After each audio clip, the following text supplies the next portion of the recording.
आज संपूर्ण देशवासियों को सोम प्रदोष बहुत बहुत बधाई हो।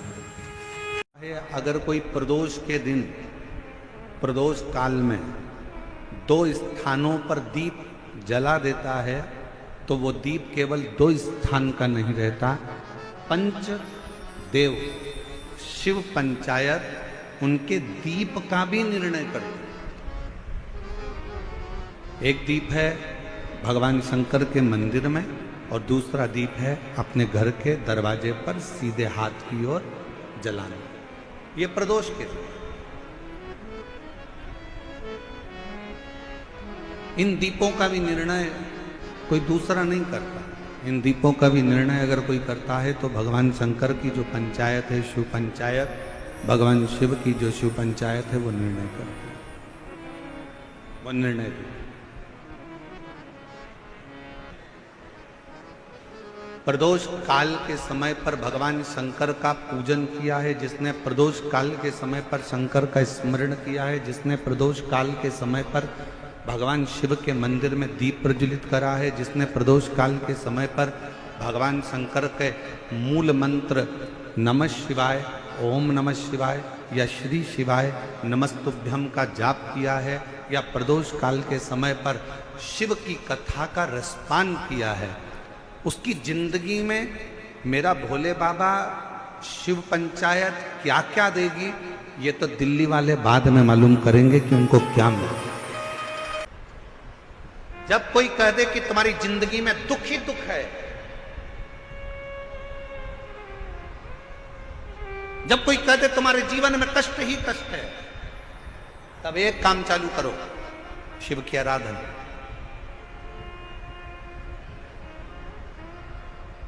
तब एक काम चालू करो, भगवान शंकर की आराधना। 3 चीजें अपना लो। पहले नंबर पर शिव जी के मंदिर में 1 लोटा जल चढ़ाना।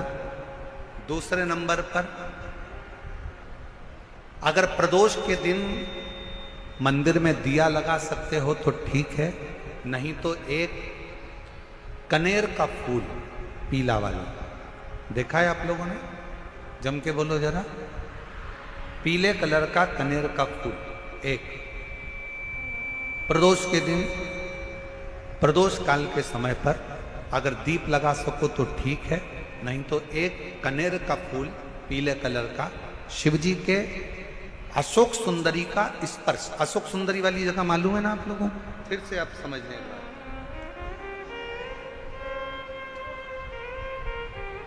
ये शिवलिंग, जलाधारी, ये चरण, राइट में गणेश जी, लेफ्ट में कार्तिकेय जी, मध्य भाग में जो एक मोटी सी लाइन होती है वो अशोक सुंदरी का स्थान होता है। जहां पर शिवलिंग रखा हुआ है ये पार्वती जी का हस्त कमल। शिवलिंग के ऊपर जो कलश में से एक एक बूंद पानी गिरता है वो शंकर जी की 5 लड़कियां, जया, विषहरा, शामली बारी, दौतली, देव। शिव जी के 6ठे नंबर की लड़की अशोक सुंदरी मध्य भाग में। जब एक कनेर का फूल प्रदोष के दिन, प्रदोष काल में अशोक सुंदरी वाली जगह पर स्पर्श कराकर शिव जी को समर्पित करना। 3 क्रम है, अगर बन सके तो करो। पहला 1 लोटा जल चढ़ाना। दूसरे नंबर पर अगर बहुत ज्यादा तकलीफ की जिंदगी चल रही हो, बहुत कष्टमय जीवन चल रहा हो और सब ने कह दिया कि तुम्हारी किस्मत में तो धक्के ही लिखे हैं, केवल आप धक्के ही खाओगे, तो एक कनेर का पुष्प प्रदोष के दिन, प्रदोष काल में अशोक सुंदरी का स्पर्श कराकर शिवलिंग पर चढ़ाओ। और बन सके प्रत्येक महीने शिवरात्रि आती है, जैसे कल शिवरात्रि है ऐसे हर महीने शिवरात्रि आती है। शिवरात्रि के दिन एक अक्षत, मात्र एक अक्षत, केवल एक चावल का दाना, एक दुर्वा के साथ शिव जी को समर्पित करना प्रारंभ करो। जिंदगी की कैसी भी तकलीफ होगी, मेरा शंकर भगवान उस तकलीफ को मिटाएगा।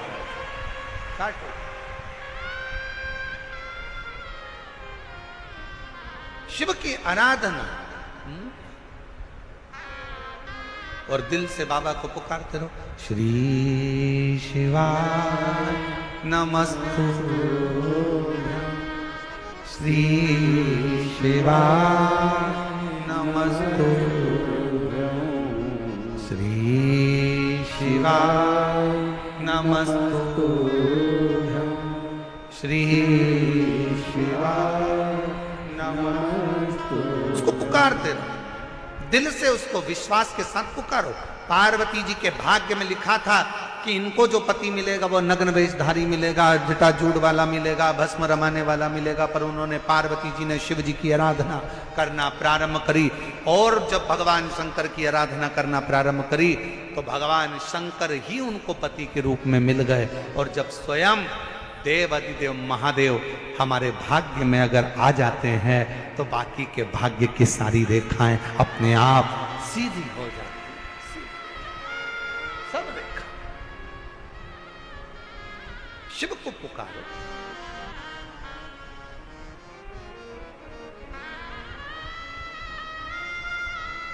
भगवान शंकर को पुकारने का प्रयास करो।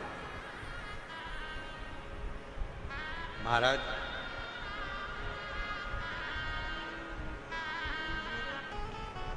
क्या प्राप्त हुआ?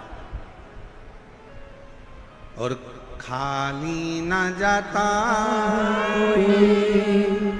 दर से तुम्हारे, खाली न जाता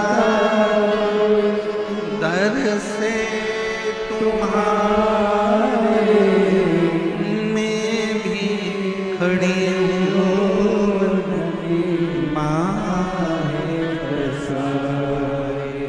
अपने हृदय लगानो, गिना जा रहा उठानो, भोले अपने दर से अब तो न टारो, गिरी जा रहे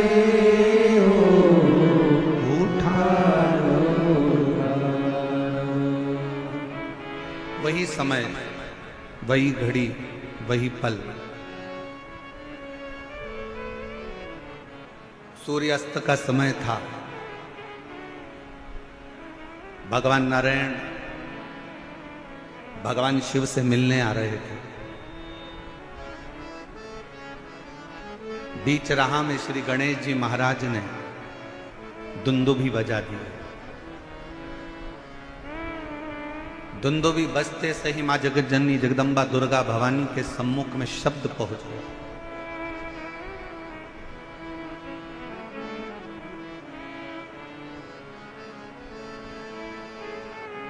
कि सूर्यास्त का समय है, सूर्य विराम लेने जा रहा है और उस समय पर मिलन हो रहा है भगवान नारायण और भगवान शिव का। गणेश जी ने जो दुमदुमी बजाई, 64 योगनियां, 33 कोटि देवता, सारे गंधर्व, सारी अप्सराएं, सारे नाग, सारे किन्नर, सब सामने आकर खड़े हो गए, पुकारने लगे, बाबा बाबा हमारी कुछ कामना है वह आप पूर्ण करिए। स्वयं नारायण देव कहते हैं कि इस समय पर तो सूर्य अस्त का समय है, मैं आपकी कामना को कैसे पूर्ण करूंगा। तब भगवान शिव से भगवान नारायण ने कहा, प्रभु आज आप इन देवों की कामनाओं को, इन गंधर्वों की कामनाओं को, इन अप्सराओं की कामनाओं को, इन नागों की कामनाओं को, इन सभी जीवों की कामनाओं को आज आप पूर्ण कर दीजिए। और वो प्रथम दिन था, प्रदोष का दिन, जिस दिन मेरे शंकर भगवान को महाशब्द से पुकार कर देवताओं ने संबोधित कर कर अपनी कामनाओं को। और बधाई हो दिल्ली वालों सभी को, मेरे दिल्ली की एक एक जीजियों को, एक बेटियों को, बेटाओं को, मेरे जीजाओं को, मेरी माताओं को, मेरे भाइयों को, मेरे बुजुर्गों को मैं दंडवत प्रणाम कर कर आपको साधुता देता हूं कि आज ना जाने कौन सी किस्मत आपकी चेती है जो प्रदोष काल में प्रदोष के दिन शिव महापुराण की कथा का लाभ आता है। क्या पता कौन सा संजोग बना है।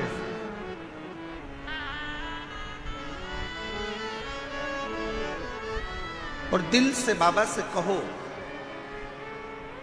जो दुमदुमी बजी सब की सब देवता आ गए, सारे के सारे। शिव पंचायत निर्णय देने के लिए होती है। शिव पंचायत निर्णय के निर्णय देती। महाराज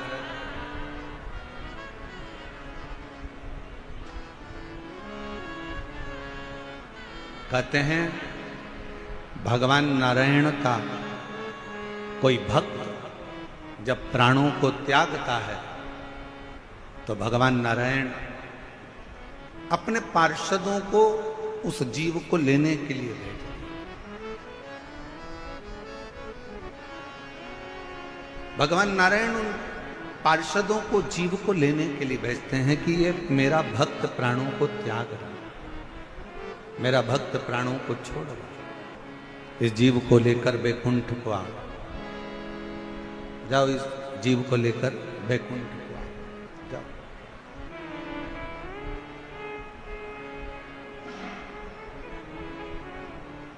ब्रह्मदेव का यदि कोई उपासना करने वाला, दत्त देव की कोई उपासना करने वाला यदि प्राणों को त्यागता है तो ब्रह्मा जी और दत्त देव अपने पार्षद को भेजते।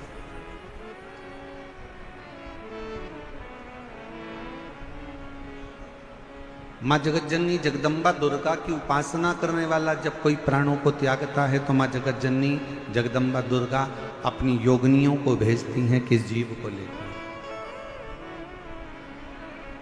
पर भगवान शंकर की कथा को सुनने वाला, शिव की उपासना करने वाला, भगवान शंकर का गुणगान करने वाला, मुख से श्री शिवाय नमस्तुभ्यम कहने वाला, पंचाक्षर मंत्र को नमः शिवाय को जपने वाला, ओम नमः शिवाय कहने वाला, जब भगवान शिव के मंदिर में एक लोटा जल चढ़ाने वाला जब कभी अपने प्राणों को त्यागता है तो शंकर भगवान ना अपने गण भेजते हैं ना पार्षद भेजते हैं, शंकर भगवान खुद नंदी लेकर अपने जीव को लेने के लिए। अब कोई कहे महाराज इसका कोई प्रमाण है आपके पास? आप कहते हो कि शंकर भगवान अपने जीव को लेने के लिए जाते हैं, तो इसका कोई प्रमाण है आपके पास में? तो बहुत ध्यान से सुनना, इसका प्रमाण कहीं दूर जाने की जरूरत नहीं है। इसी कलिकाल में, इसी कलयुग में नरसिंह मेहता का चरित्र पढ़ लीजिए। नरसिंह मेहता सतयुग के नहीं थे, नरसिंह मेहता त्रेता युग के नहीं थे, नरसिंह मेहता द्वापर के भी नहीं थे, नरसिंह मेहता इसी कलयुग के थे। और नरसिंह मेहता इसी कलयुग के थे जब उनकी भाभी ने उनको धक्का देकर निकाल दिया, बहुत सारी बातें कहकर, गालियां देकर, अपशब्द कहकर, ताने देकर जब निकाला गया, बहुत बहुत अपशब्द कहकर निकाला गया, तब नरसिंह जी की आंख में जल थी। सम्मान परिवार वाले देते हैं, सम्मान रिश्तेदार देते हैं, सम्मान समाज देती है, सम्मान कुटुंब के लोग देते हैं, सम्मान परिवार देगा, समाज देगी, दुनिया के लोग आपको सम्मान देंगे। दुनिया के भगवान क्या देता है? भगवान क्या देता है? सबसे पहला अगर कोई दान अगर भगवान करते हैं अपने भक्त को, जो भगवान का प्रिय भक्त होता है, तो भगवान सबसे पहले उसको सम्मान नहीं देते, सबसे पहले भगवान उसको अपमान देते हैं। इतना अपमान कराते हैं, इतना अपमान कराते हैं जिससे वो अंदर से टूटे, भीतर से ये जान ले कि संसार में कोई तेरा नहीं, कोई। और देख लिया संसार हमने सब मतलब हमने झूठे नाते झूठे रिश्ते झूठे नाते झूठे रिश्ते अरे झूठा है संसार हमने सब मतलब के यार हमने दुनिया के लोग आपका सम्मान करेंगे, रिश्तेदार आपका सम्मान करेंगे, नातेदार आपका सम्मान करेंगे, कुटुंब वाले आपका सम्मान करेंगे, समाज वाले आपका सम्मान करेंगे, पर जिस दिन आपकी जिंदगी में आपको अपमान मिले, जिस दिन आपको जिंदगी में कोई अपशब्द कहे, अपमान करे, उस दिन समझ लेना कि मेरे शंकर भगवान की अब तुम पर कृपा होना प्रारंभ हो गई।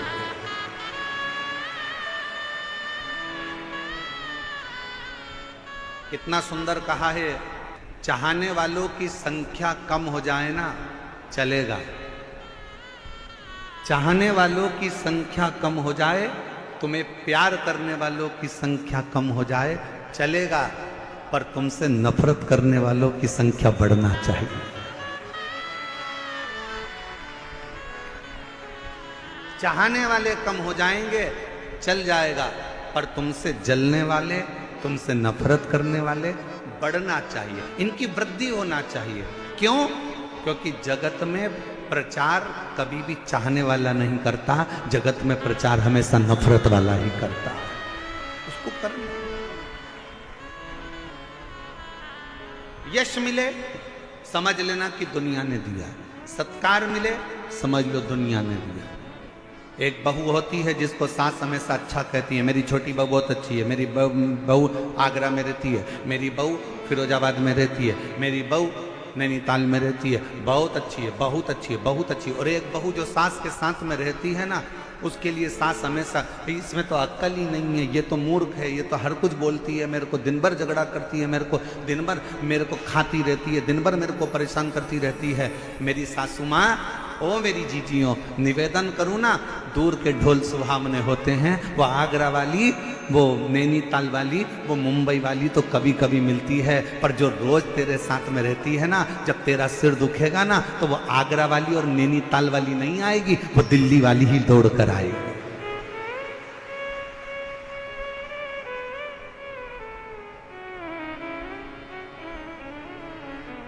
थोड़ा विचार करें, थोड़ा चिंतन करें।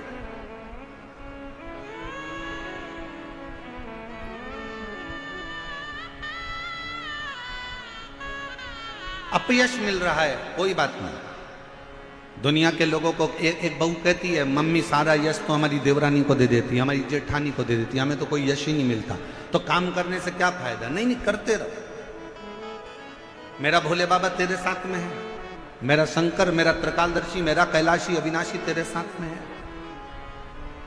तो क्यों चिंता कर, छोड़ दे उसको।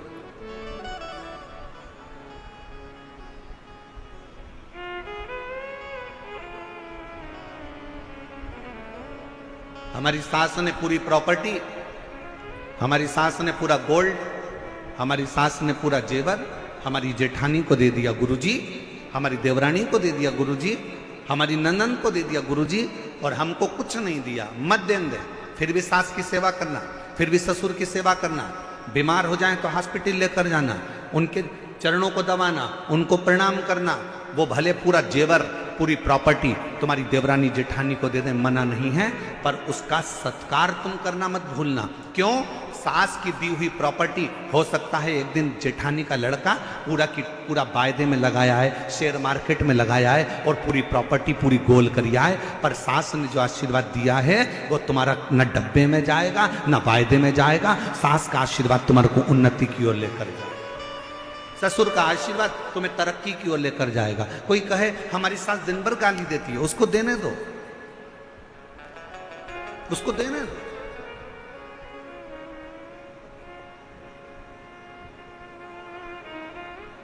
आप अपना कर्म करो, उस कर्म से पीछे मत हटो। नरसिंह मेहता, लोग कहते हैं गुरु जी आप कैसे कह सकते हो कि शंकर भगवान अपने भक्त को खुद लेने आते हैं? भगवान नारायण का कोई भक्त है तो उसको लेने के लिए पार्षद भेजे जाते हैं। माँ जगत जननी का कोई भक्त है, अगर वो प्राण त्यागता है तो उसको योगनियां लेने आती हैं। ब्रह्मा जी अपने पार्षद भेजते हैं, भगवान दत्त अपने पार्षद भेजते हैं, पर शिव जी अपने भक्त को लेने के लिए स्वयं आते हैं। ये आप कैसे कह सकते हैं? आप कैसे बोल सकते? और लाखों की संख्या में आए हुए मेरे शिव भक्तों, मेरे बाबा के इस निरंकारी मैदान में आए हुए आपकी विश्वास के साथ बैठकर कथा सुन रहे हो मेरे लाखों लाख शिव भक्तों, एक निवेदन करना चाहूंगा। मेरे शंकर भगवान अपने भक्त को लेने आते हैं, इसका प्रमाण आप सतयुग में जाकर मत देखिए, आप त्रेता में जाकर मत देखिए, आप द्वापर में जाकर मत देखिए। भगवान शंकर अपने भक्त को लेने आते हैं, इसका प्रमाण कलयुग में देखिए। नरसिंह मेहता की भाभी ने नरसिंह मेहता को धक्के मारकर बाहर निकाल दिया।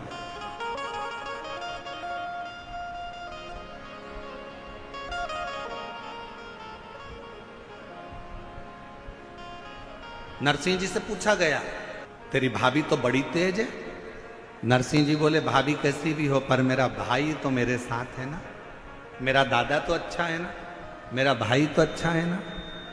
और भाई ने करा क्या था मालूम है आपको? नरसिंह मेहता जी के भाई ने क्या करा था कि नरसिंह मेहता जी के भाई को मालूम था कि नरसिंह जी को मेरी पत्नी धक्के मारकर निकाल देगी, तो नरसिंह जी के भाई ने नरसिंह जी को जब धक्का देकर निकाला जा रहा था तो भाई चिल्लाकर बोला, रो नरसिंह, ओ नरसिंह, कहां जाएगा? रात के समय पर सूर्यास्त हो रहा है, कहां जाएगा रोने के लिए? सामने शंकर का मंदिर है नरसिंह, वहां चले जाना। नरसिंह जी ने सुन लिया कि मेरे भाई ने मेरी व्यवस्था कहीं अच्छी जगह कर कर रखी है। आधी रात को प्रदोष काल में, समय ढलते में, शाम का समय था, सूर्यास्त हो रहा था। नरसिंह जी कहाँ जाते? शिव महापुराण की कथा कहती है भाई ने तो नरसिंह जी के मुख से निकलता था कि मेरी भाभी भले कैसी भी हो पर मेरा भाई अच्छा है, मेरी भाभी कुछ भी बोले पर मेरा दादा अच्छा है। बस वही शब्द आपके मुंह पर होना चाहिए, जमाना कैसा भी हो पर मेरा बाप शंकर भगवान अच्छा है, वो मुझे संभाले, मेरा शिव मुझे संभालेगा, मेरा पिता मुझे संभालेगा, मेरा उघड़दानी मेरा शंभु मुझे संभालेगा, कोई दूसरा संभाले ना संभाले।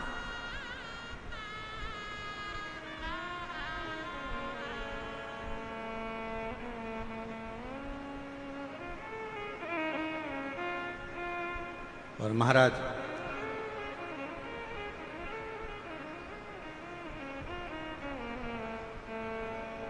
नरसिंह जी शिव जी के मंदिर में रात के समय पर रोते रहे। कब?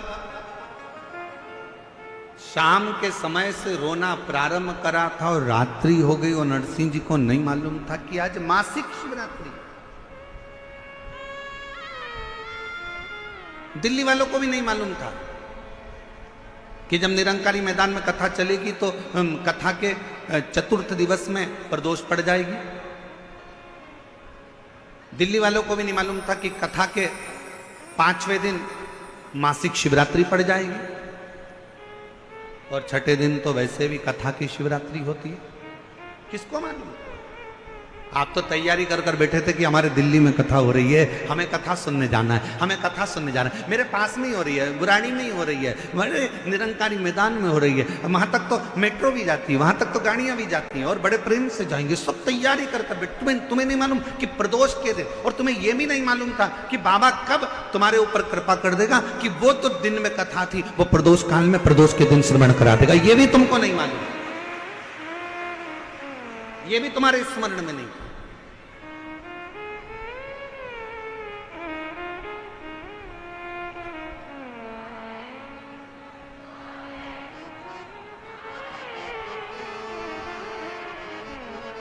ये भी आपके और हमारे स्मरण में नहीं,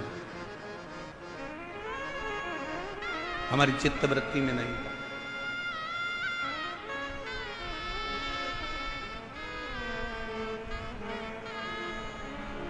इस कथा के लिए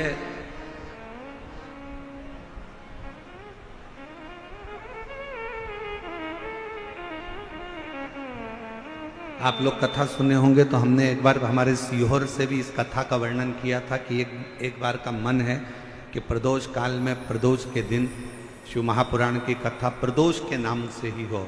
आप लोगों ने सुना था एक बार पहले, हमने कभी व्यासपीठ से ही कहा था, दिल था, हृदय था, मन।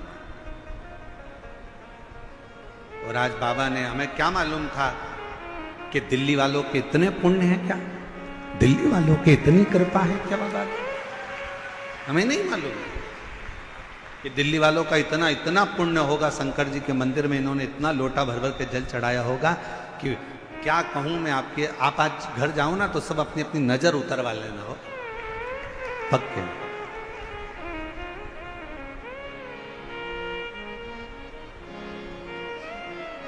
और मैंने तेरे ही भरोसे बाबा, तेरे ही भरोसे हवा बिच उड़ती जावांगी बाबा, डोर तो छठी नाम कटी जावांगी। भोले मैं तेरी वतन, शंभो मैं तेरी वतन, हवा बिच उड़ती जावांगी बाबा, डोर तो छड़ीना कटी जावांगी। भोले मैं तेरी वतन। नरसिंह जी रो रहे हैं, शिव के मंदिर में रो रहे हैं। शंकर भगवान प्रकट हो गए, नरसिंह जी को नंदी पर बिठाए और गौलोक धाम लेकर चले गए। दुनिया के पहले संत थे नरसिंह मेहता, जो मरने के बाद गोलोक धाम नहीं, शरीर से जीते जी शंकर की कृपा से नंदी पर बैठकर गोलोक धाम तक गए थे। ये शिव तत्व होता है।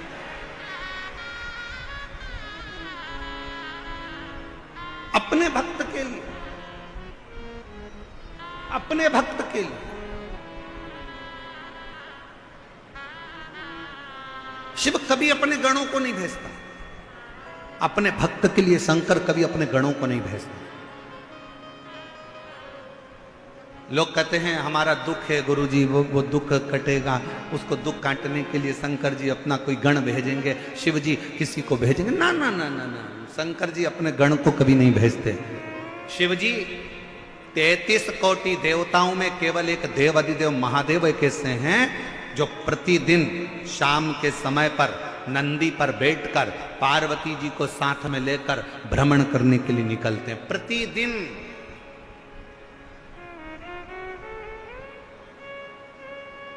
बाकी के किसी 33 कोटि देवताओं में कोई देवता ऐसा नहीं है जो रोज शाम के समय भ्रमण के लिए निकलता हो। ब्रह्मा जी ब्रह्मलोक में, भगवान विष्णु वैकुंठ लोक में, इंद्र लोक में, और मेरे शंकर भगवान मृत्यु लोक में है। प्रतिदिन निकलते।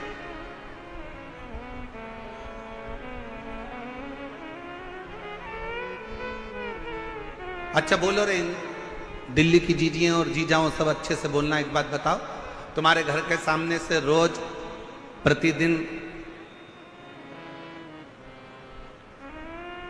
अगर मंत्री जी निकलते हैं, प्रतिदिन तुम्हारे घर के सामने से कोई तुम्हारा पहचान वाला मिनिस्टर निकलता है, तो तुम उसको गाड़ी से थोड़ा सा हाथ देकर रोक कर बोल सकते हो कि नहीं बोल सकते? तुम्हारी पहचान है, रोज मिलता है, रोज जाता है, रोज आता है।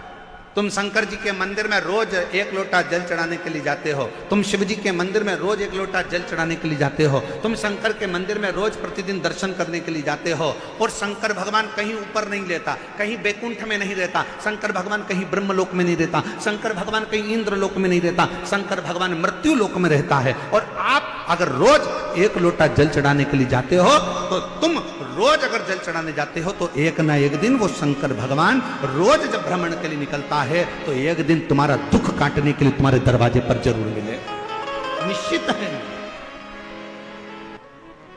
जब बच्चे बड़े हो जाएं, व्यवहार संसार के लोगों को दे दो, पर प्यार मेरे शंकर भगवान को दे दो, मेरे महाकाल राजा को दे दो, मेरे शिव को दे दो। जो तुम्हारे दिल में थोड़ा सा प्यार है, शिव से इतना प्रेम करो, शंकर से इतना प्रेम करो। वो हम कहेंगे फिर हमारी बात को लोग गलत ले लेते हैं, चक्कर यही आ जाता है, इसलिए बड़ा सोचना पड़ता है। वो कहते हैं ना, जैसे एक लड़का लड़की से प्रेम कर लेता है, लड़की लड़के से इतना प्रेम कर लेती है, इतना प्रेम कर लेती है कि लड़का लड़की के मोबाइल का बैलेंस भी डलवाता है, उसको वॉच भी दिलाता है, मोबाइल भी दिलाता है, अच्छे कपड़े भी दिलाता है, घुमाने भी ले जाता है।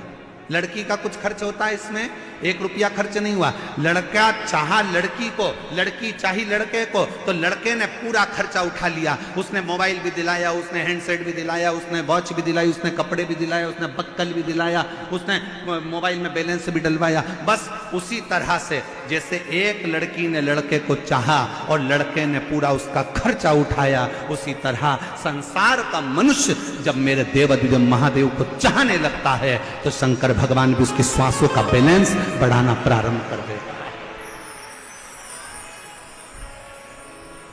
श्वासों का बैलेंस बढ़ाना प्रारंभ करता है। किसी का एक्सीडेंट होता है, पंडित जी को फोन लगा के पूछो, एक्सीडेंट हो गया, पत्रिका दिखाओ, क्या करवाए पंडित जी? वेंटिलेटर पे पड़े। पंडित जी से कहो तो पंडित जी एक ही बात कहेंगे, राम रक्षा स्तोत्र करने का नहीं बोलेंगे, श्री सूक्त पुरुष सूक्त करने का नहीं बोलेंगे। पंडित जी बोलेंगे महामृत्युंजय का पाठ कराओ, महामृत्युंजय का जाप कराओ। क्यों? क्योंकि पंडित जी को भी मालूम है ब्रह्मा ब्रह्म लोक में है, वैकुंठ लोक में भगवान विष्णु है, इंद्र लोक में इंद्र है, पर मृत्यु लोक का अगर कोई देव है तो वह देवाधिदेव महादेव है। इसलिए उससे इसके प्राणों को बचाने के लिए प्रयास करा जाए, उससे प्रार्थना करी जाए, उससे निवेदन करा जाए, प्रतिदिन शिवालय जाए।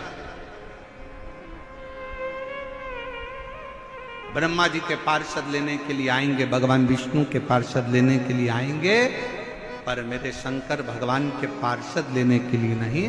मेरा शंकर आपके दुख को काटने के लिए किसी दूसरे को नहीं भेजता, आपके दुख को काटने के लिए मेरा शंकर नंदी पर चढ़कर खुद पहुंचकर आपके दुख को काट देता है स्वयं।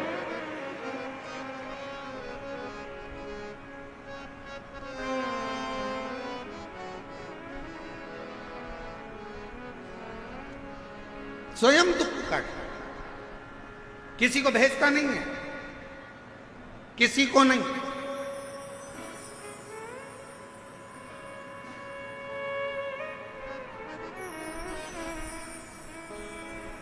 और सरलता में समझिए,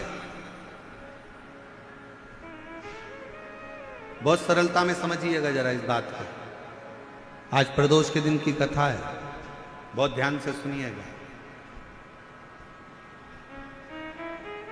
यमुना नदी में नहाने के लिए गए थे,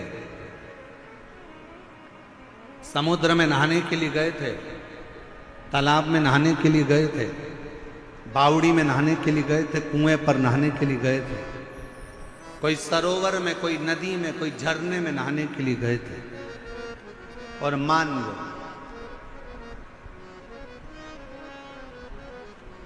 माता पिता,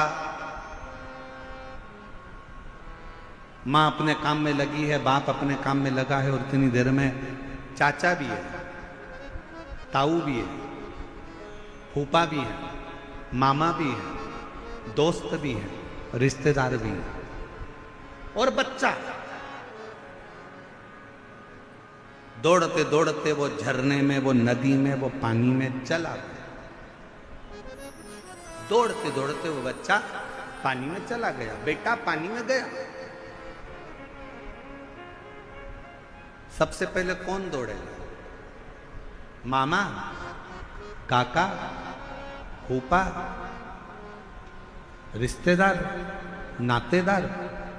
बच्चा पानी में डूब रहा है, उसको बचाने के लिए सबसे पहले अगर कोई दौड़ेगा ना, कोई रिश्तेदार दौड़ने में देरी कर सकते हैं, पर अगर बाप ने देख लिया तो सबसे पहले बाप दौड़ता है, कूद पड़ता है अपने बच्चे को बचाने के लिए। मेरी औलाद को बचाना है, उसको तैरना नहीं आता, पीछे से आवाज आई मामा जी की, तुझे तैरना आता है? नहीं आता, पर मेरे बच्चे को बचाना। वो भी कूद गए, अपने बच्चे को बचाना। जैसे अपने बेटे को बचाने के लिए बाप पानी में कूद जाता है, उसको तैरना आए चाहे ना आए, अपनी औलाद को बचाने के लिए बाप पानी में कूद जाता है। वैसे ही तुम्हारा कितना बड़ा भी दुख है, कैसी भी तकलीफ है, वो जगत का बाप देव अधिदेव महादेव मेरा महाकाल बाबा भी आपके दुख को मिटाने के लिए कूद पड़ता, इंतजार नहीं करता, किसी की बाट नहीं जोता, किसी का इंतजार नहीं करता कि वो आएगा वो आएगा वो आएगा। मेरा शंकर खुद आता स्वयं, मेरा शिव स्वयं। उस पर करा गया भरोसा कभी टूटता नहीं। बस शिव को पाने के लिए एक सबसे बड़ा कार्य करिएगा कि मत बुरे कर्म कर बंदे वरना पछताएगा, भगवान की आंखों से तो बच नहीं पाएगा, बच नहीं पाएगा। शिव को पाने का सबसे सुंदर तरीका है कि अपने कर्म को श्रेष्ठ करें, अपने कर्म को थोड़ा सा संभालें।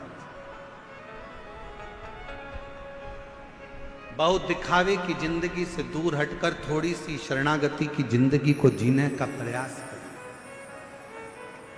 हम जानते हैं आप बहुत बड़ी सिटी में रहते हो, दिल्ली जैसे शहर में रह रहे हो। यहां पर कमाना,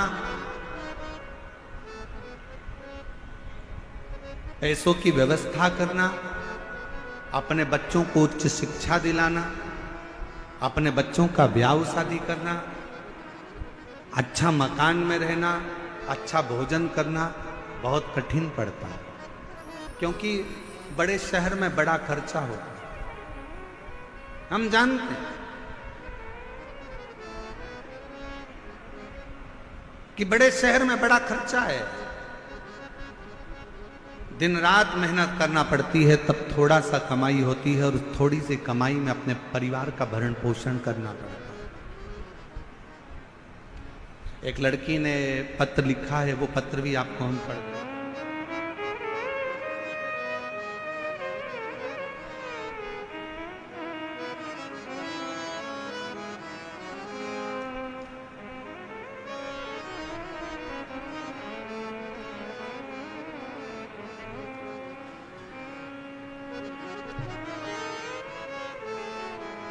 बाबा,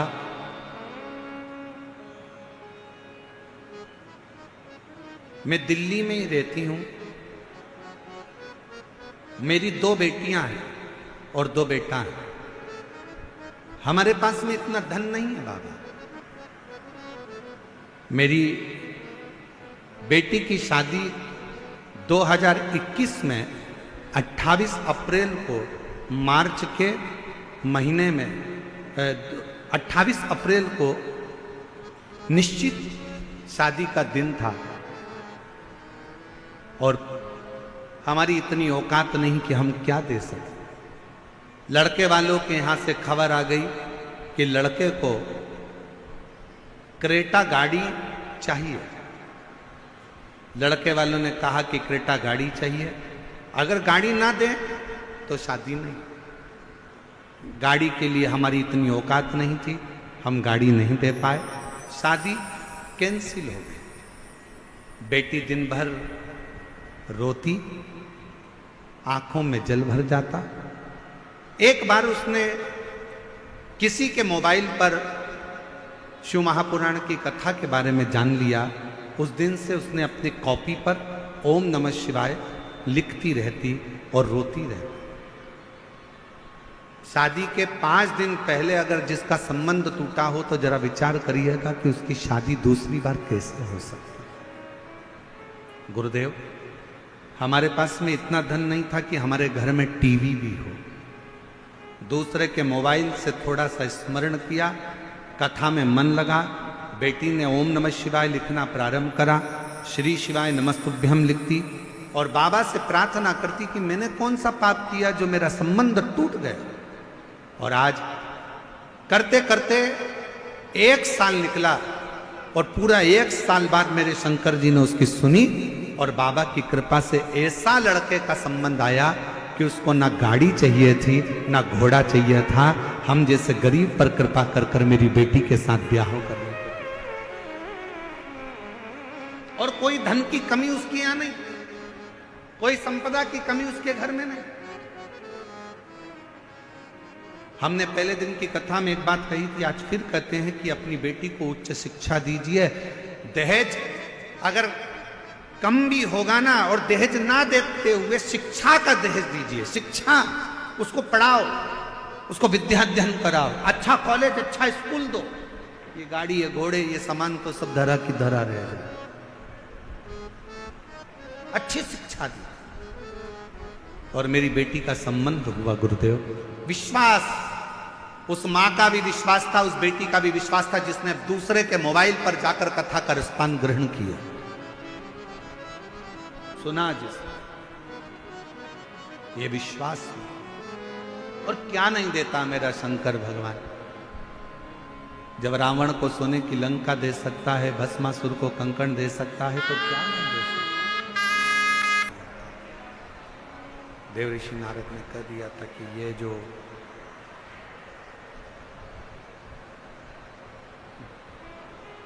मैनावती की गोद में जो बालिका है, मैनावती की गोद में शंभु शंभु शंभु शंभु शंभु, मैनावती की गोद में जो ये बालिका है, इसको जो पति मिलेगा वो घरदानी, पति मिलेगा वो वैश्यधारी अड़भंगा, इसको जो पति मिलेगा वो अड़भंग वैश्यधारी। बंद हो रहा है, चालू हो रहा है, आवाज सही नहीं आ रही है। अड़भंगा, इसको पति मिलेगा।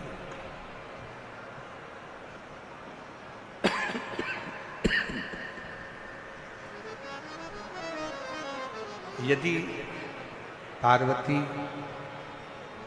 शिव जी की आराधना करे, भगवान शंकर की भक्ति करे, शिव की स्मरण करे,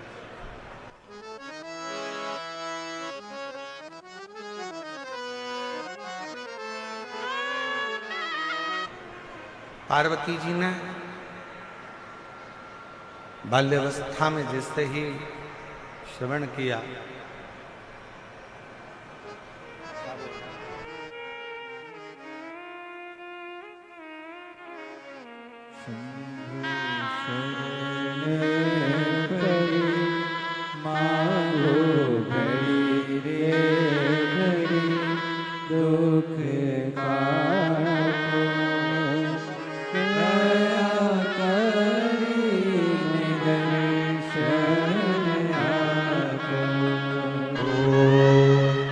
शंभो शरणे मांगू घड़ी रे दुख काटो, दया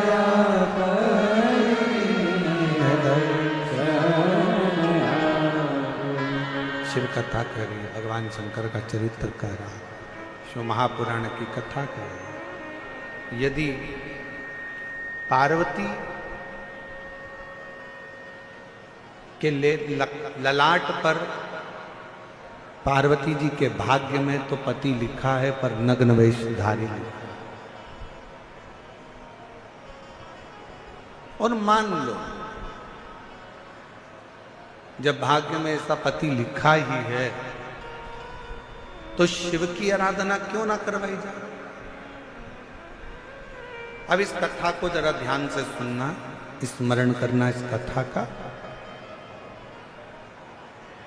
किसी ने पत्रिका देखकर, किसी ने आपका हाथ देखकर, किसी ने आपका भाग्य देखकर कह दिया कि तुम्हारी किस्मत में 2 साल, 5 साल, 4 साल, 1 साल, 1.5 साल संतान का सुख नहीं है, या मान लो तुम्हारी किस्मत में धन नहीं है, या तुम्हारी किस्मत में दुख है। तकलीफ। कोई ने कह दिया, आपने स्वीकार कर लिया कि मेरी किस्मत में ये चीज है ही नहीं, और आपने वो विचार कर कर अपनी किस्मत को दोष देकर अपनी मेहनत करना बंद कर दिया। एक पत्र है, अच्छा है,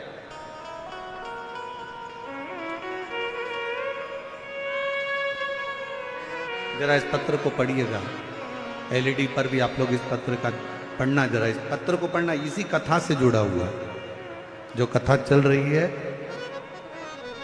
कि अगर पार्वती जी के भाग्य की रेखा श्रेष्ठ नहीं है, और मान लो कि पार्वती जी का भाग्य ठीक नहीं है, पार्वती जी की किस्मत में पति ऐसा लिखा है, नग्न वेशधारी, जटाजूट बांधने वाला, या ऐसा पति लिखा है, तो उसको क्या वो विवाह ही ना करे?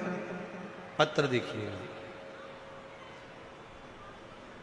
प्रणाम करती हूं, एक लोटा जल चढ़ाने का पंडाल में बैठकर शिव पुराण की स्तुति करने का, पंडाल में जब आप श्री शिवाय नमस्तुभ्यम बोलते हो तो उसको बोलने का क्या फल होता है? मैं शालू प्रजापति, भट्टीपुरा गांव, मेरठ जिले की रहने वाली हूं। कहीं बैठी हो तो आ सकते हैं। मेरी मम्मी को आपकी कथा के बारे में मेरे घर की एक ताई जी ने बताया, और हमने 2023 में मैनपुरी उत्तर प्रदेश में हुई, तब से सुनना प्रारंभ करी। पहले तो आप पर विश्वास नहीं होता था, धीरे धीरे मंदिर जाना शुरू किया, फिर अपने मम्मी पापा के कहने पर पशुपतिनाथ का व्रत किया, जो लगभग मैं 8 साल से गवर्नमेंट एग्जाम की तैयारी कर रही थी, और 2023 से मैंने आपकी कथा सुनना प्रारंभ करा। मेरे 8 साल एग्जाम देती रही, कभी 1 अंक से, कभी 1.5 अंक से रह जाती। गुरुदेव, एसएससी जीडी की फाइनल में भी मैं एक बार बाहर निकल गई, दिल्ली पुलिस की भर्ती से भी मैं बाहर निकल गई। ऐसे करते करते कई समय निकल गया, पर मेरा कहीं सिलेक्शन नहीं हुआ। 8 साल मैंने ऐसा ही प्रयास करती रही, परीक्षा देती रही। आखिरी में मैंने सोच लिया कि अब मैं परीक्षा नहीं दूं। तब पहली बार आपकी कथा सुनी और विचार कर लिया। आप कहते हो कि कथा के पंडाल में बैठकर जो मांगा जाए वो मिलता है। बस इतना याद रखना कि अपनी मेहनत करना मत छोड़ना, अपना परिश्रम मत छोड़ना। पढ़ाई करो तो 4 गुनी करना, अध्ययन करो तो रात दिन करना, और अपने परिश्रम पर आगे बढ़ते जाना। मैंने अक्टूबर में हापुड़ में जाकर आपकी कथा को सुना और मन में विचार कर लिया कि अब कुछ भी हो जाए, मेरी पुलिस की भर्ती में मुझे सिलेक्शन होगा जरूर, चाहे कुछ भी हो। और मैंने विचार कर कर हापुड़ की कथा सुनी और खूब मेहनत कर कर पुलिस भर्ती के लिए मैंने अप्लाई करा, और बाबा की कृपा से आज मैं उत्तर प्रदेश पुलिस में चयनित हो गई। मैं बाबा को प्रणाम करने के लिए यहाँ पर आई, मैं बाबा को प्रणाम करने के लिए। और तेरी कृपा का भरोसा कब किस पर होगा, जरा सी हम पर कर दो। एक विश्वास, एक भरोसा। मान लो पार्वती जी के भाग्य में देव ऋषि नारद ने बता दिया कि इनके भाग्य में तो पति लिखा है, परंतु नग्न लिखा है, अड़भंगा लिखा है, नग्न वेशधारी लिखा है, भस्म रमाने वाला मिलेगा, जटाजूट बांधने वाला मिलेगा। मान लो किसी ने पत्रिका देखकर आपको कह दिया कि तुम्हारी किस्मत तो अभी बेकार चल रही है, कोई ने कह दिया 7.5 चल रहा है, ढैया चल रहा है, राहु बेकार है, केतु बेकार है, ये बेकार है, वो बेकार है, और तुम उसी में पढ़कर तुमने सोच लिया अभी मैं व्यापार नहीं करूंगा, अभी मैं नौकरी के लिए अप्लाई नहीं करूंगा, अभी मैं ये काम नहीं करूंगा। क्यों? क्योंकि मेरा भाग्य अच्छा नहीं है। मैंने दिखाया, सबको अपना हाथ बताया, सबको अपना हाथ दिखाया, अपना ललाट दिखाया, पत्रिका दिखाई, मेरी किस्मत में अभी दुख ही दुख लिखा है। और अगर तुमने ये सोच लिया कि तुम्हारी किस्मत में दुख लिखा है, तो देव ऋषि नारद और पार्वती का संवाद याद रखना।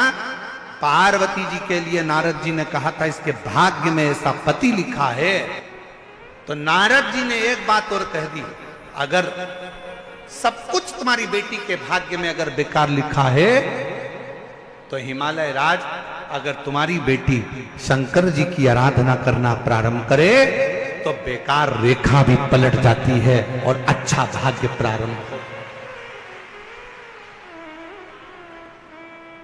आप अच्छा प्राप्त कर सकते हो, अच्छा मिल सकता है। आप करो, अपनी बेटी से कहो कि वो भगवान की विरल भक्ति को धारण करे। अपनी बेटी से कहो कि वो शिव की अविरल भक्ति धारण करे। अपनी बेटी से कहो कि वो भगवान शंकर की अविरल भक्ति को धारण करे, शिव की आराधना करे, शिव की उपासना करे, शंकर की अविरल भक्ति को वो धारण करे। और पार्वती जी ने की शिव भक्ति। क्या नहीं मिल सकता? बोल बम का नारा है, क्या नहीं दे सकता मेरा शंकर भगवान। एक पत्र और है, अच्छा है।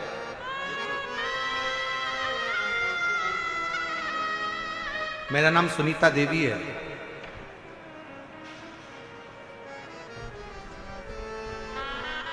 मेरे पति का नाम उमेश साहू है। हम बुराड़ी इंद्रप्रस्थ दिल्ली के रहने वाले हैं। आज से ठीक 5 महीने पहले 13 जनवरी को सफंदर जंग के डॉक्टर साहब को दिखाया और हैं सर सफदरगंज है ना, जंग सफदर जंग के डॉक्टर साहब को दिखाया। फिर कोई डॉक्टरों को दिखाया। पति की हालत देखकर डॉक्टरों ने कह दिया कि इनकी किडनियां दोनों फेल हो गई, ट्रांसप्लांट भी नहीं कर सकते। वो भी करने के लिए मना कर दिया कि अब ट्रांसप्लांट भी नहीं कर सकते, दोनों किडनियां फेल हैं। डॉक्टर ने कहा जितना भी समय है अब डायलिसिस पर ही चलेंगे। तब एक हफ्ते में 4 बार डायलिसिस होता था। कितना होता था? जम के बोलो जरा। एक हफ्ते में 4 बार डायलिसिस होता था और हफ्ते में 4 बार डायलिसिस होता। जनवरी से डायलिसिस चालू हुआ और डायलिसिस चलते चलते फरवरी मार्च आया। किसी ने कहा कि अगर कुबरेश्वर धाम का एक रुद्राक्ष मिल जाए तो उसको तांबे के कलश में गलाकर शिवजी को जल चढ़ाकर वो पानी को पियो, शिवजी के मंदिर में झाड़ू पोछा करो, शिवजी के मंदिर में 1 लोटा जल चढ़ाओ, बेलपत्र का सेवन करो। तभी हम लोग सीहोर से रुद्राक्ष मंगवाए, तांबे के कलश में गलाते, शिवजी को जल चढ़ाते और बाबा का चढ़ा हुआ जल ला कर देते। डॉक्टरों ने जो दवाई दे रखी थी वो कराते। डायलिसिस के लिए उनको हर हफ्ते लेकर जाते, डायलिसिस कराकर फिर लेकर आते, फिर बाबा का जल पिला देते। ये करते करते पूरा मार्च का महीना निकल गया और बाबा की ऐसी कृपा हुई गुरुदेव, अप्रैल में हम जब डॉक्टर को दिखाने के लिए पहुंचे तो डॉक्टर ने कहा अब डायलिसिस हफ्ते में केवल 2 होंगे, फिर डायलिसिस हफ्ते में 1 होगा। फिर डॉक्टर ने कह दिया अब इनको डायलिसिस की जरूरत नहीं है, आज मेरा पति पूर्ण तरह से स्वस्थ है। उसकी दोनों किडनियां प्रारंभ है, उसकी दोनों किडनी चालू हो गई। मैं बाबा को यहाँ पर प्रणाम करने के लिए आई हूँ। मेरा नाम सुनीता देवी है, मेरे पति का नाम उमेश साहू है। हम बुराड़ी इंद्रप्रस्थ दिल्ली के रहने वाले हैं, हम यहीं के निवासी। शिव तत्व किसको करें?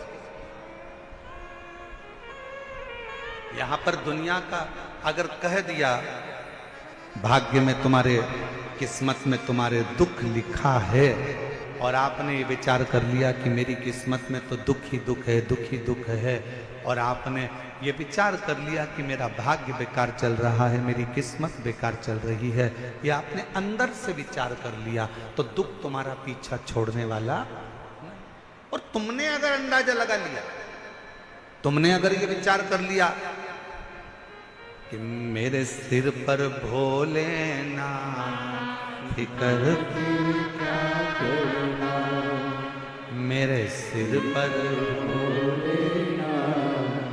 फिक्र फिर क्या करना, क्या करना फिर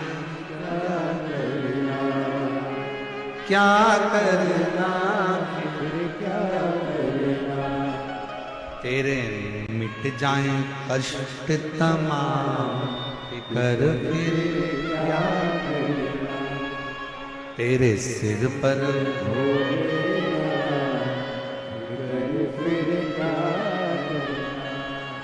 क्या करना,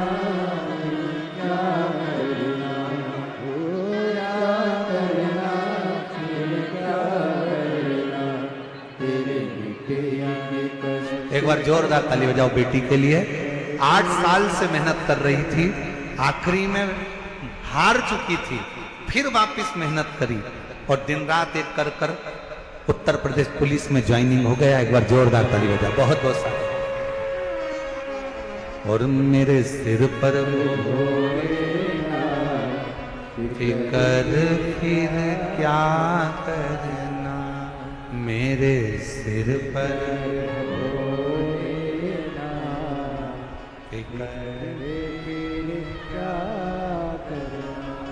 ओ क्या करना, फिर क्या करना, क्या करना, फिर क्या करना, तेरे मिटेंगे कष्ट तमाम, फिकर फिर क्या करना। शिव पर छोड़। पार्वती जी के भाग्य की रचना करी देवऋषि नारद ने कहा कि इनकी किस्मत में तो ऐसा ऐसा दुख है, ये तकलीफ, इनकी किस्मत में ये कष्ट है, इनकी किस्मत में ये दुख है, ये कष्ट है। फिर मन में बात आया, अगर पार्वती शिव की आराधना करे तो दुनिया का ऐसा कोई दुख नहीं है जो कट नहीं सकता, दुनिया की ऐसी कोई तकलीफ नहीं है जो कट नहीं सकती। और मेरी जीजियों, मेरे जीजाओं, मेरी बेटियों, बेटाओं, मेरी माताओं, मेरे भाई, आप लोग इतनी बड़ी आस से, विश्वास के साथ, भरोसे के साथ शिव महापुराण की कथा को श्रवण कर रहे हैं।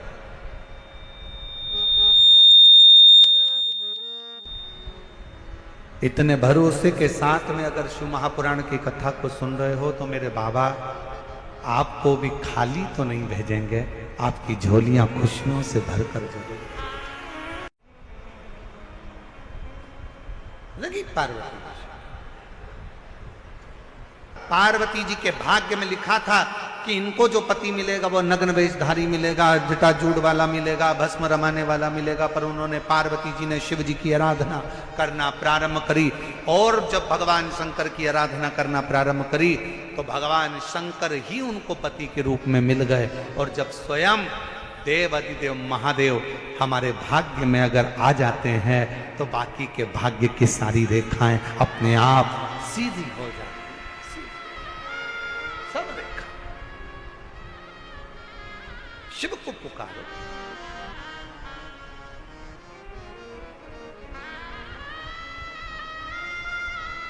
भगवान शंकर को पुकारने का प्रयास करो। महाराज,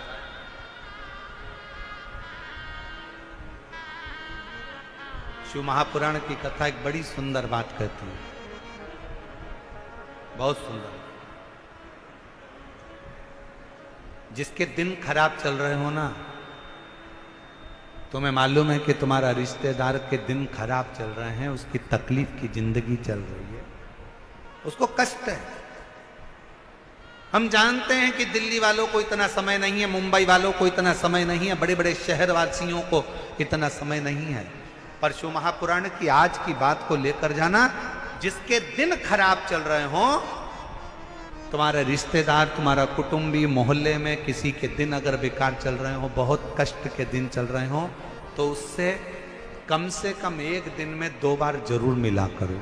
क्यों?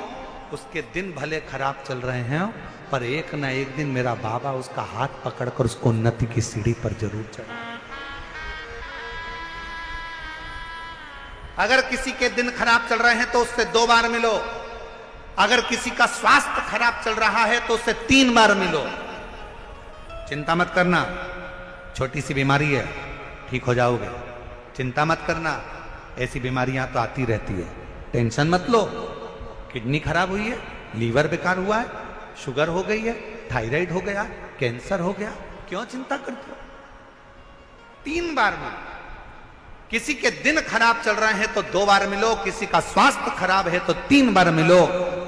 और घर में अगर बुजुर्ग माँ बाप हैं और उनके प्राण छूटने का समय है तो शिव पुराण की कथा कहती है उनकी सेवा में 24 घंटे लग जाओ। 24 अपने बुजुर्ग माँ बाप की सेवा में, अपने बुजुर्ग माता पिता की सेवा में हर घड़ी लगे, हर पल लगे, हर घड़ी करो सेवा।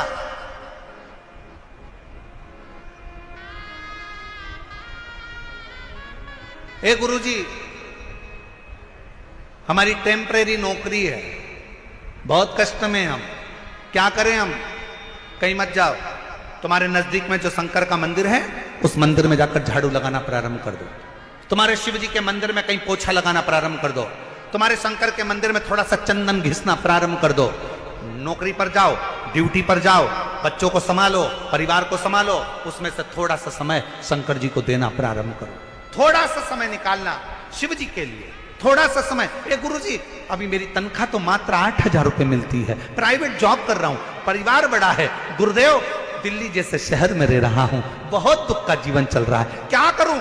किसी को हाथ नहीं दिखाना, किसी को पत्रिका नहीं दिखाना, किसी को भाग्य नहीं दिखाना, अब जो कुछ दिखाना अपने शंकर को दिखाना, उसके मंदिर में सेवा करना प्रारंभ करो। और मेरे बाबा तेरी सबसे बढ़िया, सब बोलो, सब बोलो, मेरे बाबा तेरी नौकरी सबसे बढ़िया, सबसे भरोसा कर उसके आश्रित होकर उसकी सेवा, उसकी चाकरी, उसकी उपासना, उसकी आराधना, उसकी चाकरी में लग जाओ, उसकी आराधना में लग जाओ, लग जाओ उसकी चाकरी। पार्वती जी ने शिव की आराधना करी और इतनी आराधना माता पार्वती जी ने करी, इतनी शिव मिल गया, शिव प्राप्त हो। जब आप शिव को पुकारते हो, शिव क्यों ना मिले, शिव क्यों ना प्राप्त हो? अभी आपको कथा में कहा था कि 33 कोटि देवता में केवल एक देव ऐसे हैं जिनके नाम के आगे महा का संबोधन लगा, जिनको देव अधिदेव महादेव कहते। 33 कोटि देव, केवल एक देव ऐसे हैं जो महा शब्द से संबोधित हैं, और वो शब्द कोई साधारण नहीं।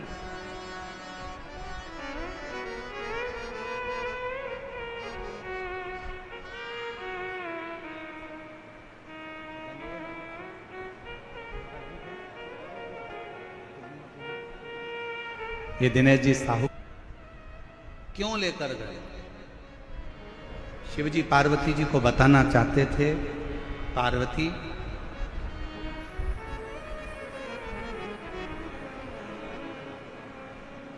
दुनिया का मनुष्य, संसार में रहने वाला मानव, दुनिया में रहने वाला एक मानव एक ऐसा है, जब तक जिंदगी में थोड़ा सा इसके कष्ट नहीं आता तब तक ये भगवान की शरणागति ग्रहण नहीं करता। पर हे पार्वती, अगर वो दिल से, मान लो वो मंदिर नहीं जा सकता, वो शिवालय नहीं जा सकता, वो भगवान की आराधना करने नहीं जा सकता, अगर वो दिल से भी घर में रहकर भी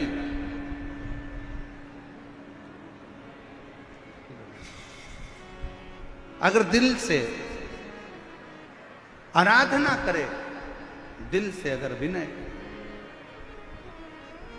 दिल से अगर पुकारे, घर में रहकर भी अगर वो आराधना करे, घर में रहकर भी यदि वो पुकारे, घर में रहकर भी अगर वो भगवान की अविरल भक्ति के मूल बिंदु का स्मरण करे, शिव कहते हैं तो भी मैं उसको स्वीकार कर लेता हूं, तो भी मैं उसको अपने अंदर उतार लेता हूं, उसको स्वीकार कर लेता हूं।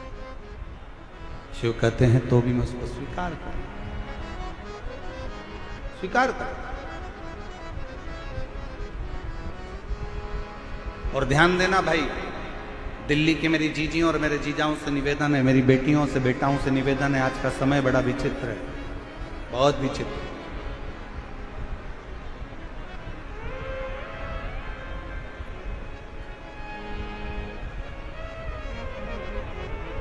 दिखावे का जीवन चल रहा है।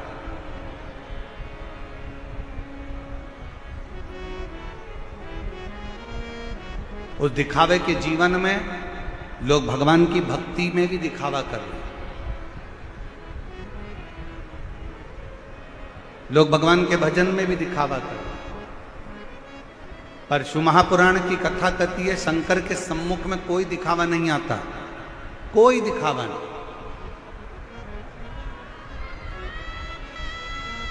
दुनिया का सारा दिखावा संसार के सामने हो सकता है, पर दुनिया का सारा दिखावा दुनिया वालों के सामने हो सकता है, पर भगवान शंकर के सामने कोई दिखावा नहीं चलता। शमशान में जाने के बाद कोई दिखावा नहीं होता, वही लकड़ियां, वही कंडे और वही बॉडी शरीर और वही अग्नि, जहां पर मनुष्य एक राख का ढेर बन जाता है, वही शरीर।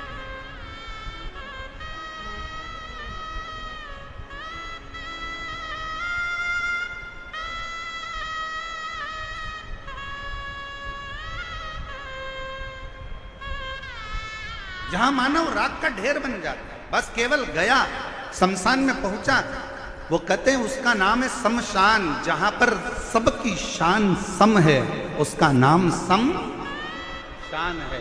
अमीर भी जाता है तो बांस पर, गरीब भी जाता है तो बांस पर, अमीर भी जाता है तो घास पर, गरीब भी जाता है तो घास पर, अमीर भी जाता है तो सफेद कपड़े में, गरीब भी जाता है तो सफेद कपड़े में। दुनिया के लोग कितना भी अच्छा शॉल पहना कर ले जाएं, पर आखिरी का जो वस्त्र रहता है वो श्वेत और लाल ही रहता है। अमीर भी जाएगा तो घास के गद्दे पर जाएगा, और गरीब भी जाएगा तो घास के गद्दे पर जाएगा। अमीर भी जाएगा तो बांबू पर, बांस पर जाएगा, और गरीब भी जाएगा तो बांस पर जाएगा। अमीर भी जाएगा तो राख का ढेर बन जाएगा, और गरीब भी जाएगा तो राख का ढेर बन जाएगा। जहां पर सबकी शान, सबकी सत्ता एक जैसी है, जहां सबकी शान सम है, उसी का नाम शमशान है। वहां कोई बड़ा नहीं, कोई छोटा नहीं, कोई अमीर नहीं, कोई गरीब नहीं, कोई बड़ा नहीं, कोई छोटा नहीं, सब बड़ा, सब बड़ा।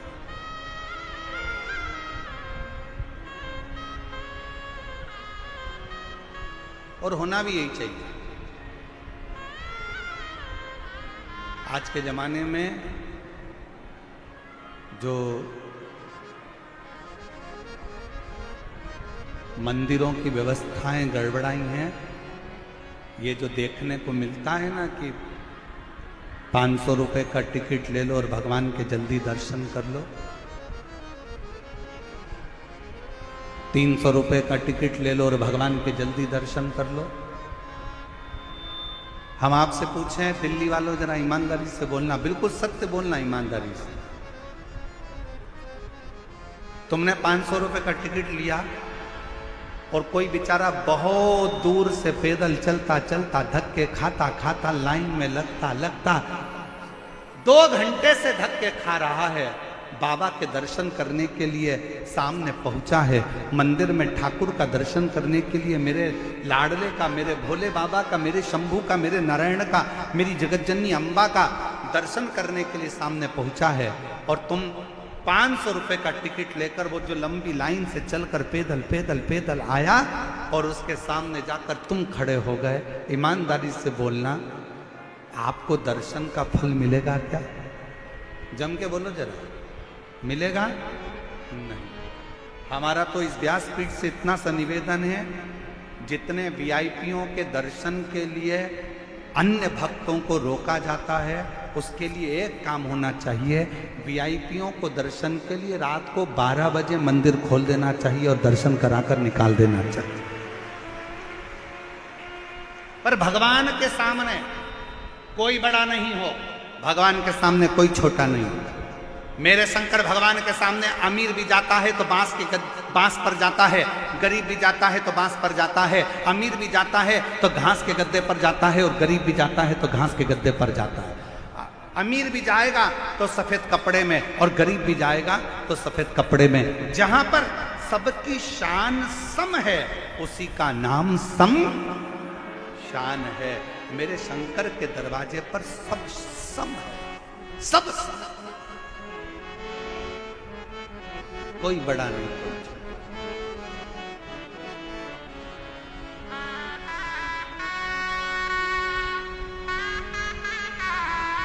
और इससे तो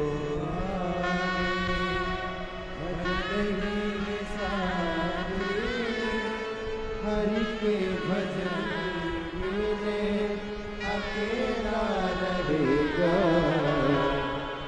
रे मन मुसाफिर चलना पड़ेगा, काया कोई काली करना पड़ेगा।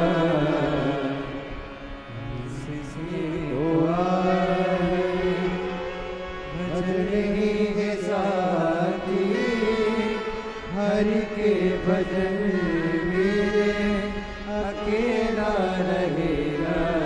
शिव कथा कर रही है, शंकर भगवान का अनुमोदन कर रही है, शिव स्तुति कर रही है। शिव के सम्मुख में कोई भेद नहीं, कोई नहीं।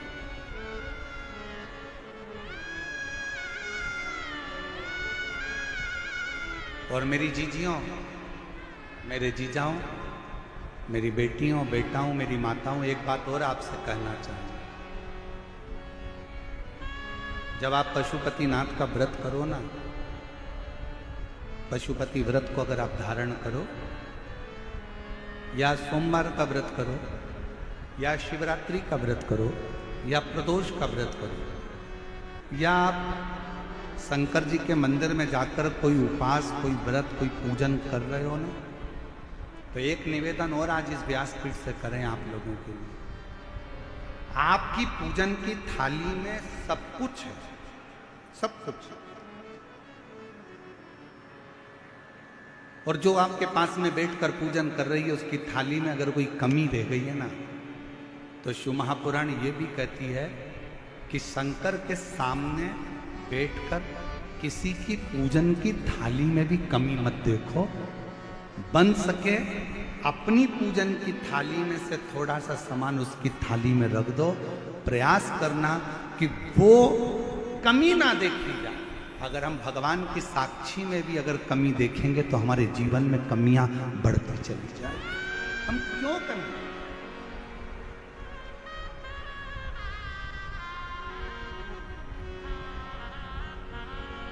और कितना सुंदर कहा है।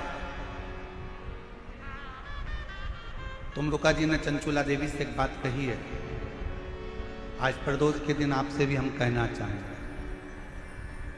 तुमरुका जी चंचुला देवी से कह रहे हैं, चंचुला सुन, तेरा पति प्रेत योनि में पड़ा हुआ, उसकी गति नहीं हुई है, उसकी मुक्ति नहीं हुई। चंचुला वो प्रेत योनि में पड़ा है और तेरे पति की मुक्ति नहीं हुई है। चंचुला